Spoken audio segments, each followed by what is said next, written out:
We unite here to discuss not our differences, but our shared belief that all human beings have the right to express their humanity. 4 years ago, here in Oslo, I remarked that the Putin's regime, like other dictatorships around the world, had learned to use banks, not tanks, to hold on to power and to weaken the free world by corrupting its commercial, financial, and political institutions. This year in Ukraine, we had another tragic reminder that they still use tanks as well. But economic and political warfare still remains a modern dictator's most effective weapon. And the leaders of the free world have only themselves to blame for arming the enemies of democracy in this way. After the fall of the Iron Curtain, nearly a quarter century ago, it made perfect sense to integrate, to engage with the morally and economically impoverished countries emerging from the communist dark ages. But even after the EU and NATO were expanded to their logical limits, the West continued to engage with authoritarian nations and leaders who wanted nothing to do with human rights and free markets within their own borders. Countries like Putin's Russia and China received the economic benefits of engagement with the free world, but never ceased their crackdown on civil society at home.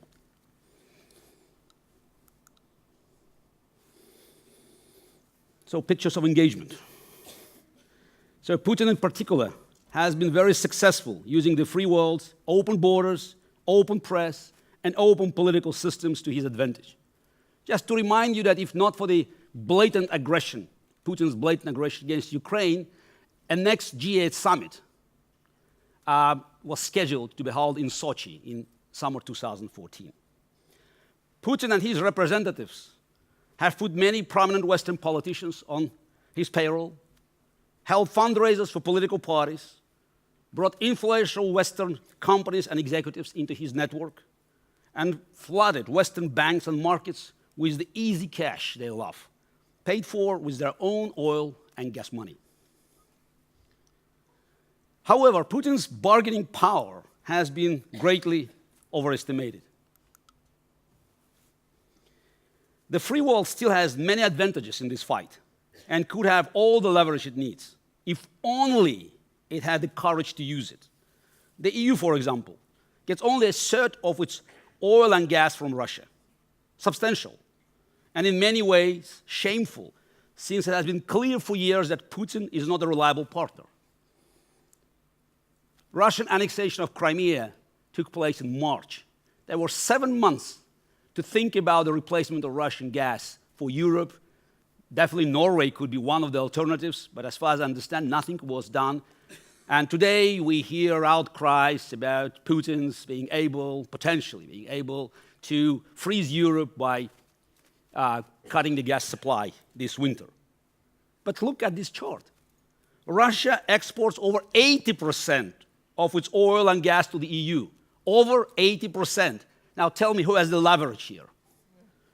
By boycotting or taxing these exports, or even making a credible threat to do so, Europe would cripple the cash flow, a vital cash flow that keeps Putin and his gang in power in Russia. And there are other powerful measures that could be employed. Russia's hundreds of billions of dollars in cash reserves kept in Europe and the United States could be frozen, as Iran's reserves were in 1979. Russia's state corporations can be stripped of their cash flow. They're so badly needed. And Putin's oligarch assets can be seized to create a rift between the godfather and his lieutenants. Total isolation is not possible today, but the free world must break all forms of dependency on dictatorships. Engagement has failed. This failed engagement policy of the West has given Putin something the Soviet leaders never dreamed of: an open frequency to propaganda and lobbying, and open markets for their natural resources and cash. Russia and China have channels on Western cable TV, and teams of influential lobbyists in every capital. But sellers need buyers. Pipelines cannot easily be redirected. Russian ruling elite and their families have no desire to live in the country they have so effectively looted and ruined.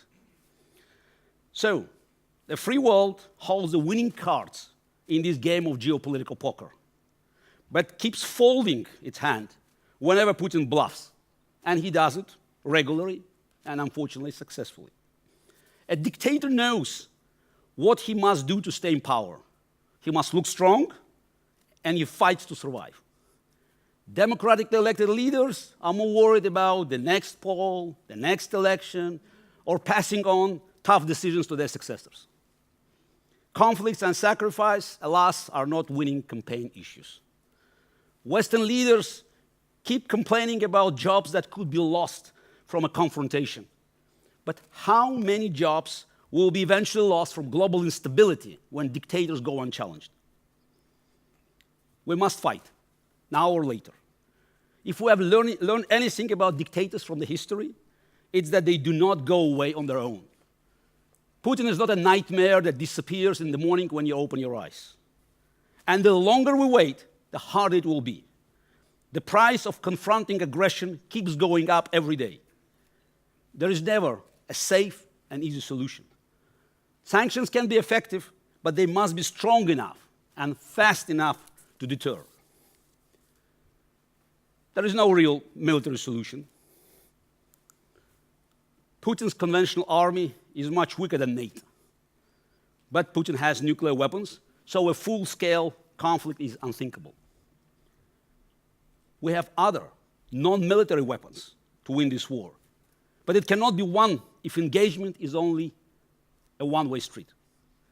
The overwhelming wealth of the free world and the overwhelming moral arguments for freedom and human rights must be combined with the courage to use these advantages.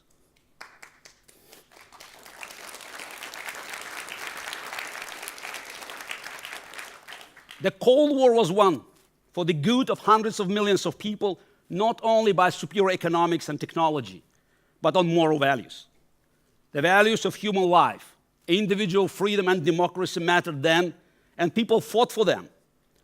And they eventually won the battle against the enemy that at one point looked invincible. These values still matter today, and we must fight for them again.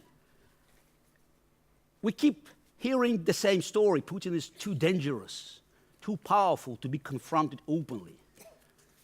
Is he more dangerous than Joseph Stalin in 1948, when Harry Truman ordered airlifting supply to the besieged West Berlin in the face of, many thought, imminent Soviet occupation?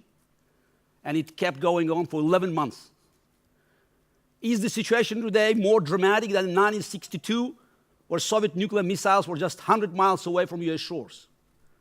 Is Putin's Russia a more formidable enemy than the evil empire in the beginning of the 80s that felt so confident that could invade a neighboring country and shut down a South Korean passenger airline?